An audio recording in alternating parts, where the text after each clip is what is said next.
So before we start, we should ensure that Google SDK has been installed and Git and Node. So, if we play, so if you navigate to Google Console,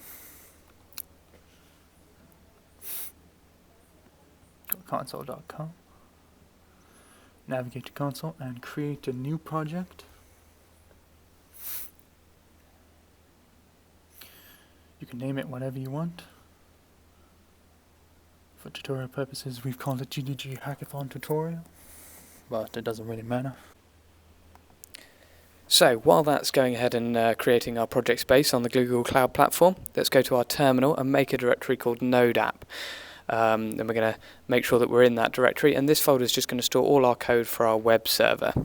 So to do that, because we installed Node before, we type npm init, and then we're going to go ahead and give our project a name. This can be anything you want.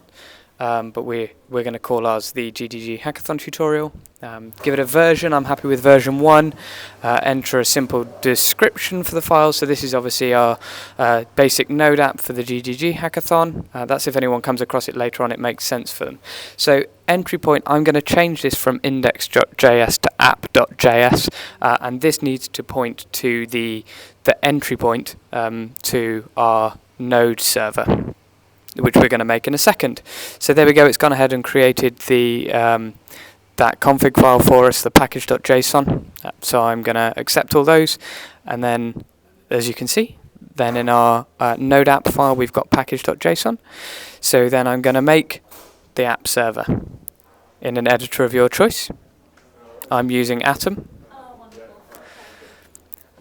So the first thing we're going to do is type use strict. That's just to enforce some syntax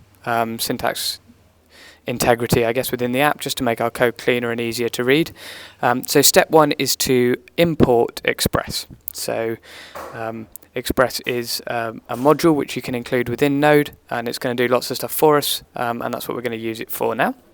So this next line, var app equals Express, is going to create us a new instance of Express called app, and we're going to use that to build up our web server. So app.get / on the / command, that means every page you visit on our URL will perform this following function. So we've got two options here, rec and res. The rec is a request, and the res is response. So what we want to do is when somebody tries to get some information from our web app, when we deploy it in a minute, we want to send two things. The first thing we want to send is a status of 200, and that lets your web browser know that everything's okay. The second thing we want to send is this string here, this hello from the GDG Hackathon. And that'll mean that there's some text outputted in the browser, so the user knows that something's happened, that they've communicated with the server, and the server sent some content back. Okay, so that's our app built. Now what we need to do is make our server, and this is the bit that we're using Express for. So what we're doing here is telling our app that we wrote just above to listen on port 8080. So what that'll do is say that any request that comes through on that port, what I want you to do is serve this app. Okay, just going to write a little function, and this is basically to clean it up. So if you're doing some testing, some debugging on your system, you can launch it from the command line and view that on your local host, which I'll demonstrate for you in a second.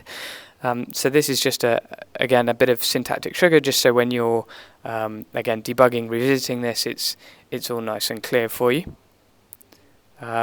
So you don't necessarily need to worry about what's going on here, but it's just in fact, as Reese mentioned at the beginning, there's a link to all this code available in the description to the video on GitHub, or you can just follow along and type it in for yourself.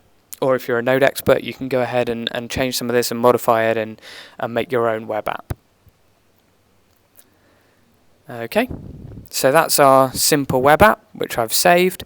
Now what we want to do is go back to package.json, the bit of code that was automatically created for us by npm init, and we're going to just edit it to say that there are some dependencies, and this will tell our web server when we deploy it well, it'll tell Node that it can't deploy our web app unless it installs this dependency. And our dependency, as I mentioned just now, is Express, which does a lot of the heavy lifting for us.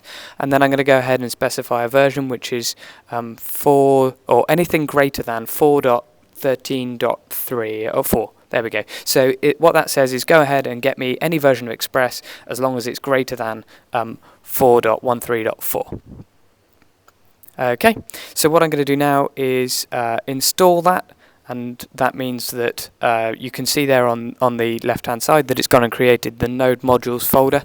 So Node's gone away and it said, okay, this app depends on Express. I'm going to download the Express module and put that in the same directory. Okay, so then what I did was run node and then app.js and visit localhost /8080, which is the port that we wrote in our server just now. And as you could see there, it did deploy our app. Okay, so next step is to authenticate with the Google Cloud Platform SDK. So if you type in gcloud auth login, it'll redirect you to a browser, and you can just accept that if you're already logged in with Gmail or another Google service, which I did.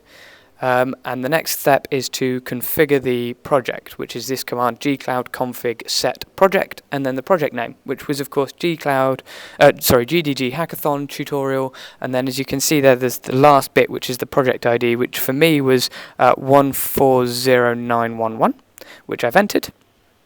Okay, and the final step is to write a config file app.yaml, which will communicate with Google Cloud Platform and tell it what I want it to do when my code reaches the server. So I'm going to specify a runtime, which of course is Node.js. You could be using Python or Go or anything else. Okay, so that's all set up. And then I'm going to go into package.json again for one last time and tell my Node app what I want it to do when I deploy it.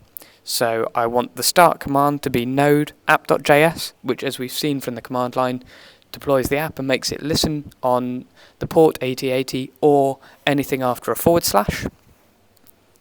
to enter the deploy command. And this would mean that I could automatically deploy my app using that command if I had a configuration to make it do that. But I'm going to manually run it just this first time for you. So what we're going to do is type in gcloud app deploy and hit enter. And yes, obviously I'm happy for it to do that. Now this takes minutes, so I've fast forwarded it. The first time you do it, it can take 2 or 3 minutes. I've condensed that down into 10 seconds for you.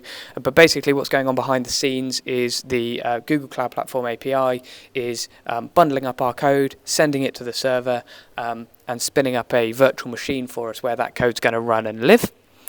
And then the last command I need to type in is gcloud app browse, and then that will automatically take me to my browser and show me my app running on the internet. There we go. So there's our website, and you can see there that's the simple string that we wrote earlier on. And that's it. You've successfully written your first web app in Node and deployed it using the Google Cloud Platform API. Thanks for watching.